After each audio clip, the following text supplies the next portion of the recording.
నమస్కారం. సుఖీభవకు స్వాగతం. ఈ రోజు సుఖీభవలో వ్యాధి నిరోధకతను పెంచే ఆహారాలివే. పసిపిల్లల సంరక్షణలో సరైన వస్తువుల్నే వాడుతున్నారా? పెద్ద పేగు గుట్టు విప్పే కొలనోస్కోపీ, యుక్త వయసులో లైంగిక జీవితంపై అపోహలెన్నో. ఇంకా హెల్త్ టిప్. వ్యాధి నిరోధకతే మన బలగం. జబ్బుల తాకిడి నుంచి మనల్ని కాపాడేది ఇదే. మనలోని రోగ నిరోధక శక్తి మన శరీరానికి రక్షణ కవచంలా పనిచేస్తుంది. అయితే మనలో కొంతమందికి ఈ వ్యాధి నిరోధక శక్తి అనేది బాగా తక్కువగా ఉంటుంది. ఫలితంగా చాలా త్వరగా జబ్బులకు, వైరస్లకు చిక్కుతూ ఉంటారు. తరచూ జలుబు చేయటం, జీర్ణ వ్యవస్థ గాడి తప్పడం, అలసట, ఒత్తిడి ఇవన్నీ మనలో వ్యాధి నిరోధకత సన్నగిల్లిందని తెలియజేసే లక్షణాలే. మరి వ్యాధి నిరోధకతను చక్కగా ఉంచుకునేందుకు ఏం చేయాలి?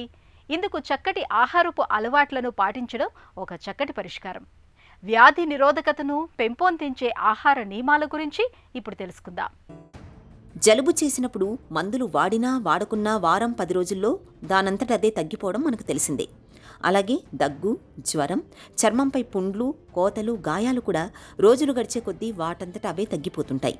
చిన్నా చితక అనారోగ్య సమస్యలు ఇలా వాటంతటవే తగ్గుముఖం పట్టడం వెనక కథ ఏమిటో ఎప్పుడైనా ఆలోచించారా? మనలో నిరంతరం అప్రమత్తంగా ఉండే వ్యాధి నిరోధకత యంత్రాంగమే ఇందుకు కారణం. వ్యాధి నిరోధకతని మనం ఇమ్యూనిటీ అని కూడా పిలుస్తాం. సైనికుల్లాగా పహారా కాస్తూ వ్యాధుల నుంచి, వ్యాధి కారకాల నుంచి రక్షణ కల్పించే కీలకమైన ఈ వ్యవస్థ బలహీనమైనప్పుడు మనకు జబ్బుల ముట్టడి పెరుగుతుంది. తరచూ ఏదో ఒక ఇన్ఫెక్షనో, అనారోగ్యమో మనల్ని పట్టి పీడిస్తూ ఉంటుంది. అయితే విటమిన్ సి వంటి కొన్ని ప్రత్యేకమైన ఆహారాలను మన ఆహారంలో భాగంగా చేసుకోవటం ద్వారా మనలో వ్యాధి నిరోధక యంత్రాంగాన్ని పటిష్టంగా ఉంచుకోవచ్చని చెబుతారు పోషకాహార నిపుణులు. జనరల్గా ఇమ్యూనిటీ అంటే వ్యాధి నిరోధక శక్తి అని అంటారు అందరూ. ఈ ఆహారం ద్వారానే మనకి జనరల్ ఇమ్యూనిటీ వస్తూ ఉంటుంది. ఏమేమి ఆహార పదార్థాలు అన్నది ఏంటంటే ఎక్కువగాను విటమిన్లు, ఖనిజ లవణాలు. ఈ విటమిన్లలో విటమిన్ ఏ, తర్వాత B6 అంటే పోలిక్ యాసిడ్, మిగతా వైటమిన్స్, వైటమిన్ సి, ఇంకా ఖనిజ లవణాల్లో ఏంటంటే సెలీనియము, తర్వాత ఐరన్ ఇటువంటివి ఉంటాయి.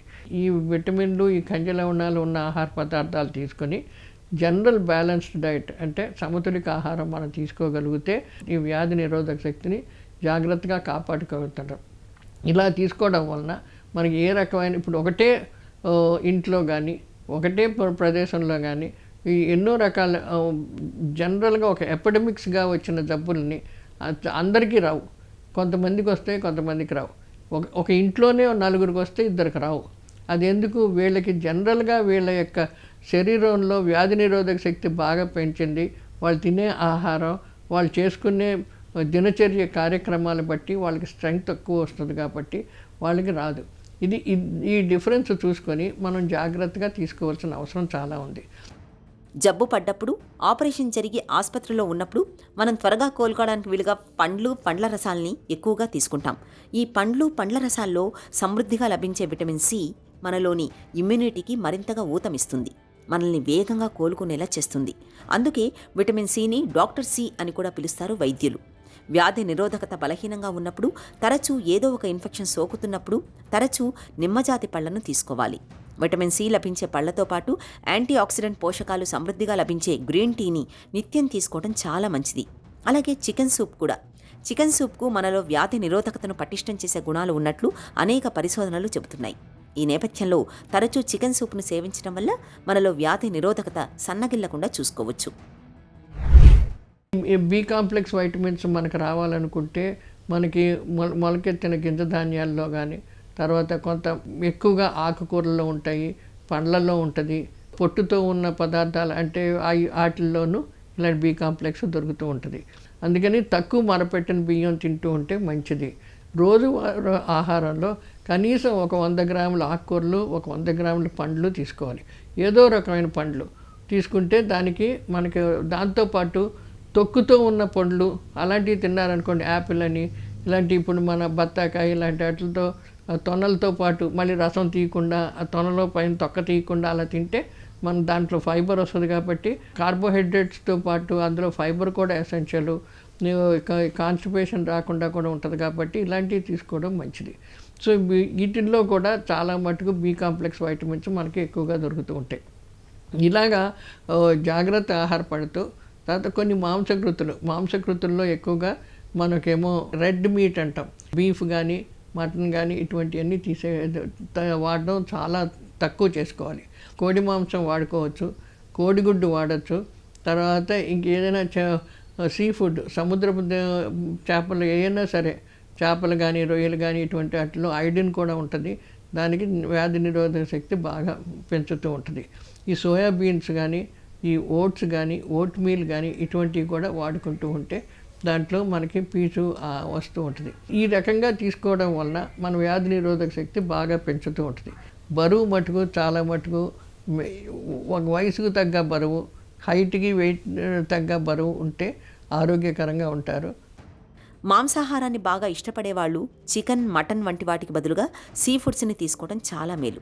ప్రత్యేకించి నత్తగుల్లలు, సాల్మన్ చేపల్లోని ఒమేగా 3 రకానికి చెందిన కొవ్వులు మనలోని వ్యాధి నిరోధకతను మరింత పటిష్టంగా ఉంచుతాయని చెబుతారు పరిశోధకులు. ఇమ్యూనిటీ తక్కువగా ఉన్నప్పుడు రోజువారీ ఆహారంలో పీచు పదార్థం బాగా లభించే ఆహార పదార్థాలను ఎక్కువగా తీసుకోవాలి. తాజా ఆకుకూరలు, పళ్లతో పాటు క్యాబేజీ, స్వీట్ పొటాటో, వెల్లుల్లి, పుట్టగొడుగులు, ఓట్స్ వంటి వాటిని తరచూ తీసుకుంటూ ఉండాలి. విటమిన్ డి లోపించినప్పుడు కూడా మనలో వ్యాధి నిరోధకత తగ్గే అవకాశం ఉంటుంది. కాబట్టి రోజూ కాసేపు ఎండలో నిలబడ్డం, అవసరమైతే విటమిన్ డి సప్లిమెంట్లను తీసుకోవాలి.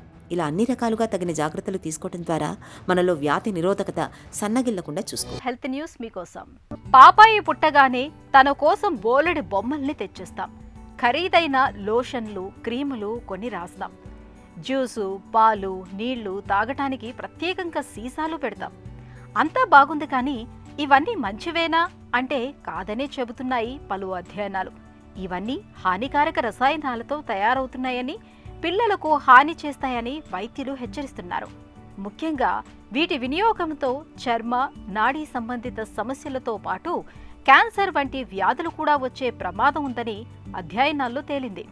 శాస్త్రీయ పరిశోధనలు, అందుబాటులో ఉన్న సమాచారం, పెరిగిన అవగాహన, ఇలా కారణాలు ఏవైనా పిల్లల వస్తువులు విషపూరితం అవుతున్నాయన్న విషయం అందరిలోనూ ఆందోళన కలిగిస్తోంది. పాల కోసమో, నీళ్ల కోసమో వాడే ప్లాస్టిక్ బేబీ బాటిళ్లలో బిస్ఫినాల్ ఏ ఉంటుంది. ఇది వేడి ద్రవ పదార్థాల ద్వారా శరీరంలోకి ప్రవేశిస్తుంది. ఇక బుజ్జాయిలకు బాడీ కేర్ ఉత్పత్తులంటూ ప్రత్యేకంగా అమ్మినా సరే వాటిలోనూ సల్ఫేట్లు, పారాబెన్లు పుష్కలంగా ఉంటున్నట్లు పరిశోధకులు చెబుతున్నారు. డైపర్లు, టాల్కమ్ పౌడర్లు ఇందుకు మినహాయింపు కాదు. ఏ వస్తువునైనా కొనేటప్పుడు లేబుల్ని సరిచూసుకోవాలి. బేబీ ఆయిల్స్కి ప్రత్యామ్నాయంగా సహజ నూనెలు, డైపర్లకు బదులుగా కాటన్ లంగోటీల వంటివి వినియోగించడం మేలు. ఈ సూత్రాన్ని బొమ్మలు కొనేటప్పుడు కూడా మర్చిపోకూడదు.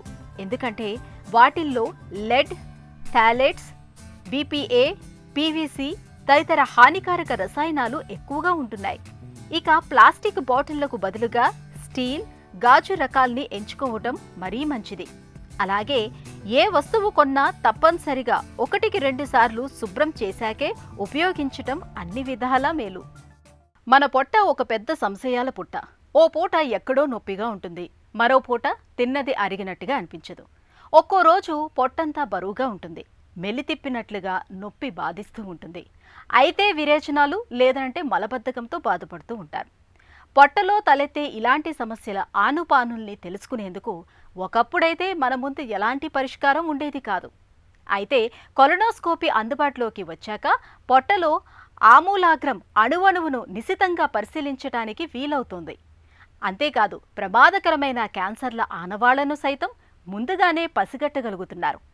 పొట్టలో సమస్యల నిర్ధారణతో పాటు వాటికి చికిత్స చేయటంలోనూ ఎంతగానో ఉపకరించే కొలనోస్కోపీ గురించి ఇప్పుడు తెలుసుకుందాం.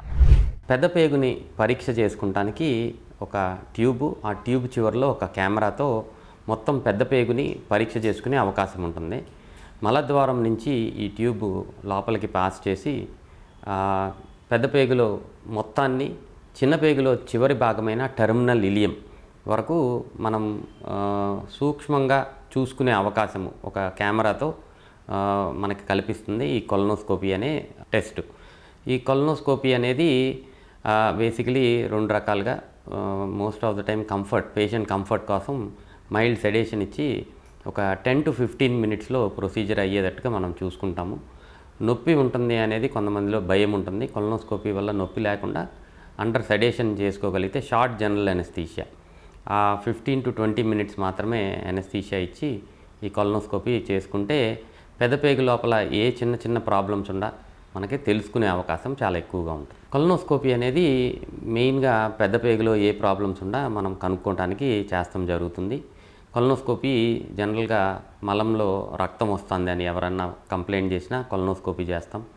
దీర్ఘకాలికంగా విరోచనాలు, లూజ్ మోషన్స్ ఎక్కువ, క్రానిక్ డయేరియా అంటాము, ఇలా ఉన్న వాళ్ళకి కొలనోస్కోపీ చేస్తాం జరుగుతుంది. రక్తహీనత, అనీమియా ఆఫ్ అన్నోన్, అంటే రక్తం తగ్గిపోతూ ఉంటుంది బాడీలో, కారణం తెలుసుకోవాలి అంటే మనం కొలనోస్కోపీ చేస్తాం జరుగుతుంది. జనరల్గా మోస్ట్ ఇంపార్టెంట్ ఇప్పుడు ఇండికేషన్ కొలనోస్కోపీకి ఏంటి అంటే 45 నుంచి 50 సంవత్సరాలు పైబడిన వాళ్ళకి ఎవరికైనా సరే స్క్రీనింగ్ కొలనోస్కోపీ అంటారు. సో ఈ స్క్రీనింగ్ కొలనోస్కోపీ అనేది ఎందుకు చేస్తున్నాము అంటే కోలాన్ క్యాన్సర్, పెద్ద పేగులో క్యాన్సర్ రావడానికి ముందు స్టేజు పాలిప్స్ అంటారు. పాలిప్స్ అంటే చిన్న కణితలు మనకి కనపడతాయి. ఈ కణితలు నెమ్మదిగా కొన్ని సంవత్సరాల తర్వాత క్యాన్సర్గా, కోలాన్ పెద్ద పేగు లోపల క్యాన్సర్గా పరిగణించే అవకాశం ఉంటుంది. సో ఇలాంటి కణితల్ని కనుక, పాలిప్స్ని మనం ఎర్లీ స్టేజ్లో కనుక్కుని దీన్ని తీసేయగలిగితే క్యాన్సర్ని కంప్లీట్గా మనం అవాయిడ్ చేసే అవకాశం, అలాగే కోలాన్ క్యాన్సర్ని కంప్లీట్గా తగ్గించే అవకాశం చాలా ఎక్కువగా ఉంటుంది. సో అందుకని 45 సంవత్సరాలు పైబడిన వాళ్ళ అందరిలో ఒక్కసారైనా సరే ఈ స్క్రీనింగ్ కొలనోస్కోపీ చేయటం చాలా చాలా ముఖ్యం. ఇది కూడా వన్ ఆఫ్ ద ఇండికేషన్స్గా ఇప్పుడు చెప్పుకుంటాం జరుగుతుంది. యుక్త వయసులో లైంగిక జీవనంపై ఇవాళ చాలా మందిలో చాలా రకాల అపోహలు రాజ్యమేలుతున్నాయి. తెలిసి తెలియనితనం, అవగాహన లేకపోవడంతో యువతలో ఎక్కువ మంది శృంగార జీవితంపై అపనమ్మకాలు పెంచుకుంటున్నారు. అర్థం లేని భయాలతో మొత్తంగా పెళ్లి చేసుకోవటానికే వెనకాడుతున్నారు. ఈ నేపథ్యంలో 25 ఏళ్ల యువతలో శృంగార జీవితంపై సాధారణంగా కనిపించే అపోహలు, వాటిలోని నిజానిజాల గురించి డాక్టర్ని అడిగి ఇప్పుడు తెలుసుకుందాం. 25 ఏళ్ల వయసులో అంగస్తంభన తక్కువగా ఉందనుకోవడం సరైందేనా? 26 ఏళ్ల వయసులో నార్మల్ యంగ్ ఫెలో వస్తాడు, వచ్చి డాక్టర్ గారు నాకు ఒకప్పుడు ఎరెక్షన్ చాలా బాగుండేదండి, ఈ మధ్యకాలంలో బైక్లో పోతా పడ్డానండి, పడినప్పటి నుంచి చూస్తున్నాను నాకు ముందులాగా సెక్స్ అంటే ఎరెక్షన్ రావటం లేదు, అంగస్తంభన ముందులాగా గట్టిగా లేదు, కొంచెం బారుగా ఉండేది ఇప్పుడు కొంచెం చిన్నదిగా ఉంది, డయామీటర్ కూడా దాగా తగ్గినట్టు అనిపిస్తూ ఉంది, ఇంతకుముందు నాకు ఆలోచనలో నాకు ఎరెక్షన్ వచ్చేది, ఇప్పుడు ఆలోచనలు చేసినా కానీ ఎరెక్షన్ రావట్లేదు, నాకు ఏదైనా లోపం ఉంటుందండి, ఇన్వెస్టిగేట్ చేద్దామండి అని. 99.9% ఆఫ్ ద టైమ్స్ వీళ్ళలో ఎలాంటి లోపం ఉండదండి, ఎలాంటి లోపం ఉండదు. ఒకటే ప్రశ్న అడుగుతాను, బాబు నీకు పెళ్లి చూపులు ఉన్నాయా అన్నాను. అవునండి మొన్నే పెళ్లి చూపులు అయినాయి, ఒక 3 నెలల్లో పెళ్ళి ఉంది. So this is exactly what happens. ఇది ఏమంటారంటే పర్ఫార్మెన్స్ యాంగ్జైటీ. పెళ్లి దగ్గరకు వచ్చేసరికి చాలా అపోహలు మైండ్లో కలిగిపోతూ ఉంటాయి. ఏమని, ఏమో రేపు పొద్దున్న నేను సెక్స్ చేయలేకపోతానేమో, నన్ను అందరూ ఎగతాళి చేస్తారేమో, నా పరువు పోతుంది, నా ఇంటోళ్ళ పరువు పోతుంది, ఎందుకు ఊరికే దీనికి, అసలు పెళ్ళే చేసుకోకపోతే సరిపోతుంది కదా, ఆ అమ్మాయి జీవితం కూడా ఎందుకు నాశనం చేయడం. సో ఇదొక కామనెస్ట్ థింగ్ అండి. 20 ఏళ్ళ 25 ఏళ్ళ వయసులో సెక్స్ లోపల రావడానికి ఎలాంటి జబ్బు లేదండి, అన్లెస్ అదర్వైజ్ ఏదైనా జబ్బు ఉంటే తప్ప ఈ ఆలోచనలు అనేది అన్నెసెసరీగా డిప్రెస్ చేసి దీని అసలు మొత్తం కాన్సన్ట్రేషన్ అనేది లేకుండా చేయడం జరుగుతూ ఉంటుంది. చాలామంది దాంట్లో ఇరుక్కొని పోయి ఉంటారు, కొన్ని ఏళ్ళు గడిచిపోతాయి వాళ్ళు హాస్పిటల్కి వచ్చి ట్రీట్మెంట్ చేసుకోవడానికి.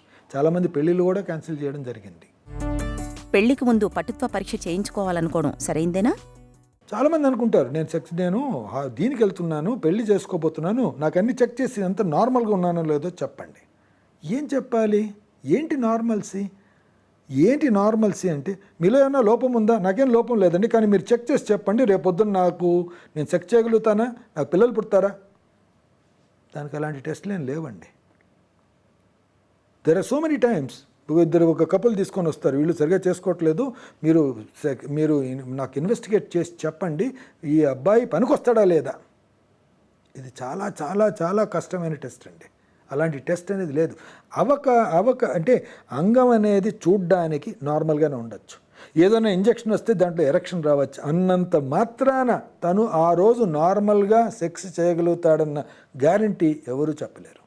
ఒకవేళ మనం ఇంజెక్షన్ ఇచ్చేది రాని పక్షంలో కూడా అబ్నార్మల్గా ఉంది అని చెప్పడం కూడా కష్టం అవుతుంది. ఎందుకంటే ఎవరికి కానీ సైకలాజికల్గా ఆ స్టిమ్యులస్ ఉండి ఆ కోరిక ఉంటేనే ఎరెక్షన్ వస్తుంది, కానీ అవి లేకపోతే మనం ఏమిచ్చినా ఎరెక్షన్ రాదండి. సో ఇది మనం తెలుసుకోవాలి. సో ఈ టెస్ట్లు అనేటివి ఏమి ఉండవు. సెమెన్ ఎనాలిసిస్లో కణాలు తక్కువగా ఉంటే కంగారు పడాలా? ఈ పిల్లలు పుడతారా అండి, చనుకోండి నేను ఏదో సెమెన్ అనాలిసిస్ చేయించుకొని వచ్చాను, నాకు చాలా డిప్రెషన్గా ఉందండి, అది నార్మల్ ఏదో 15 అంట, నాదేదో 8 ఉంది అని చెప్పేసి. ఇది ఒక విచిత్రమైన ఆలోచన. అసలు ఫస్ట్ ఆఫ్ ఆల్ పెళ్లి కాని వాడికి సెమెన్ అనాలిసిస్ చేయించకూడదండి, ఎందుకంటే ఈ డిప్రెషన్లోకి వెళ్ళిపోతారు. ఒకటే మనిషికి 1 సంవత్సరం పాటు మల్టిపుల్ టైమ్స్ సెమెన్ అనాలిసిస్ చేయిస్తే ఒక్కొక్కసారి ఒక్కొక్క రిపోర్ట్ వస్తుందండి. మీకు 1 నెల ముందు ఒక వైరల్ ఫీవర్ వస్తే ఈరోజు మీ సెమెన్ అనాలిసిస్ బాగా తక్కువగా ఉండొచ్చు, రేపొద్దున మళ్ళీ 1 నెల అయిన తర్వాత చేయిస్తే పెరిగి ఉండొచ్చు. కాబట్టి semen analysis is never N indicator of fertility potential. అసలు సెమెన్ అనాలిసిస్లో అసలు స్పర్మ్సే లేవు అన్న పక్షంలోనే బాబు నీకు కష్టం కావచ్చు అని చెప్పడం జరుగుతుంది. కానీ 3 మిలియన్స్ ఉంటే కష్టము, 10-20 మిలియన్స్ ఉంటే కష్టం లేదు అని చెప్పే అవకాశం లేదు. చాలామంది ఇన్ఫర్టైల్ కపుల్స్లో ఈ సెమెన్ అనాలిసిస్ నార్మల్గానే ఉంటుంది, అయినా కానీ పిల్లలు పుట్టకపోవచ్చు. కాబట్టి ఇలాంటి అపోహలు అనేది చేయించుకోకూడదు. వెరికోసిల్ గురించి అతిగా ఆలోచించడం ఎందుకు మంచిది కాదు? ఒకటేసారి అల్ట్రాసౌండ్ చేయించుకొని తెచ్చేస్తారు. ఆ అల్ట్రాసౌండ్లో వారికోసిల్ అనేది కనబడుతుంది. గూగుల్ చేసి చదివేస్తారు వారికోసిల్లో ఏమవ్వచ్చు, అబ్బో దాంట్లో చాలా ఉంటాయి అన్నమాట. నెంబర్ 1 టెస్టిస్ చిన్నగా పోవచ్చు, నెంబర్ 2 సెమెన్ ప్రొడక్షన్ తగ్గిపోవచ్చు, నీకు పిల్లలు పుట్టకపోవచ్చు. ఇప్పుడు వాడి వయసు 21 ఏళ్ళ వయసు, ఈరోజు వాడు పెళ్లి చేసుకోవాలన్నా, పిల్లలు పుట్టించాలన్నా, లేకపోతే వారికోసిల్ ఆపరేషన్ చేయించుకోవాలన్నా, చేయించేసుకుంటే నీ సెమెన్ అనాలిసిస్ నార్మల్ అయిపోతుందా, ఈరోజు అసలు సెమెన్ టెస్ట్ చేయాలన్నా లేదా, ఇలాంటి పిచ్చి ఆలోచనలతో వస్తారు. కొంతమంది సెమెన్ టెస్ట్ చేయించుకుని కూడా వచ్చేస్తారు. వారికోసిల్ అనేది క్లినికల్గా చూసిన తర్వాత డిటెక్ట్ చేయాల్సిందండి. అల్ట్రాసౌండ్ అనేది చేయిస్తే 130 మందిలో ఆ సబ్ క్లినికల్ వారికోసిల్ అనేది కనపడతానే ఉంటుంది. అది జబ్బు చేస్తుంది, నీకేదో నష్టం చేస్తుంది అని అనుకునే అవకాశం లేదు. నెంబర్ 2 ఇంకో విషయం చెప్తాను. వారికోసిల్ వల్ల మనకు నష్టం వస్తుందా లేదా అనేదే పెద్ద క్వశ్చన్ మార్క్ అండి. ఎందుకంటే ఈ వారికోసిల్కి ఈ ఇన్ఫర్టిలిటీకి అంటే పిల్లలు పుట్టకపోవడానికి ఎక్కడ లింక్ కుదిరింది? ఎందుకు ఇన్ఫర్టైల్ పీపుల్లో ఈ వారికోసిల్ ఎక్కువసార్లు కనపడింది, ఫెర్టైల్ కపుల్స్లో ఈ వారికోసిల్ తక్కువసార్లు కనపడింది. కాబట్టి అంతే అండి, ఈ వారికోసిల్ వల్ల ఇంత డ్యామేజ్ అవుతుంది అని చెప్పే అవకాశం చాలా తక్కువ. కొన్ని పారామీటర్స్ వల్ల మనం పికప్ చేయొచ్చు. ఏంటి, ఈ వారికోసిల్ వల్ల ఈ టెస్టిస్కి నష్టం జరుగుతూ ఉందా, క్లినికల్గా చూస్తే మీకు సైజ్ చిన్నదైంది అనుకున్న పక్షంలో, చూడ్డానికి పెద్ద వారికోసిల్ బాగా సాగింగ్ ఉన్నా కానీ, సైజ్ వాల్యూమ్ అనేది చిన్నదైపోయినా కానీ, ఇప్పుడే చెప్పాను. దాని తర్వాత కొన్ని టెస్ట్లలో ఆ ఎఫెక్ట్ అనేది కనపడిన పక్షంలో కానీ, అటువంటప్పుడు ఈ వారికోసిల్కి ఆపరేషన్ చేస్తే మంచిది, ఫర్దర్గా దీని మీద ఎఫెక్ట్ కలిగే అవకాశం కనపడతా ఉందని ఆలోచిస్తాం. కాబట్టి పెళ్లి చేసుకుంటున్నామా అని చెప్పి అన్ని చెక్ చేసుకోవడానికి వారికోసిల్ తెలుసుకోవడం, అది తెలుసుకున్న తర్వాత ఆపరేషన్ చేయించుకోవడం, ఈ చైన్ రియాక్షన్ అనేది స్టార్ట్ అయిపోతూ ఉంటుంది.